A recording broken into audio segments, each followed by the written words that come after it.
কোন সন্তান যদি বাবা মার আগে মৃত্যুবরণ করে, বাবা তো সন্তানের লাশের পেছনে পেছনে যেতে পারে, বাবা সন্তানের কবরেও নামতে পারে। বলে কেন, বাবার কলিজায় কি মায়া দয়া নাই?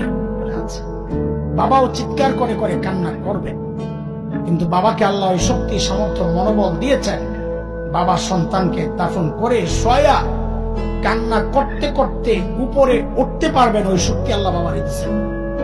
কিন্তু কোন মায়ের জন্য সন্তানের লাশের পেছনে যাওয়া চলবে না, কোন মায়ের জন্য সন্তানের কবরে নামা চলবে না। কেন, দুনিয়ায় এমন কোন মা নাই যে সন্তানকে দাফন করার জন্য কবরে নেমে সন্তানকে শোয়া দিয়া ওই মা আবার সুস্থ অবস্থায় উপরে উঠবেন, এমন কোন মা নাই। সন্তানদের শোয়া নিজ লাশ হইয়া শুয়া পড়বে। আরে ভাই, একটু জানতে চাই, এই যে মার কলিজা এত দরদ, এত মমতা, এত মায়ার ভালোবাসা, কারণটা কি বলেন তো? মা আমার দুই চোখের এক চোখ বানাইছেন সেই জন্যে, মা আমার একটা কান বানাইছেন সেই জন্যে, মা আমার একটা হাত বানাইছেন সেই জন্যে। আচ্ছা একবারে বলে ফেলেন না, মা আমার শরীরের কি বানাইছেন?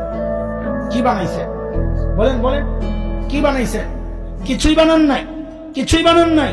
তারপরেও মার কলিজা এত দরদ, মা আমার কিচ্ছু বানান নাই, অল্প কয়দিন ভাড়াটিয়ার মতো আমার পেটে জায়গা দিয়েছে, হওয়ার পর লালন পালন করেছেন, কিচ্ছু বানান নাই, তাতেই মার কলিজা এত দরদ আর মায়ার মমতার ভালোবাসা, কিচ্ছু বানান নাই। তারপরেও আহ আহ তাইলে যে আল্লাহ আমার চোখ বানাইছেন, আল্লাহর কত,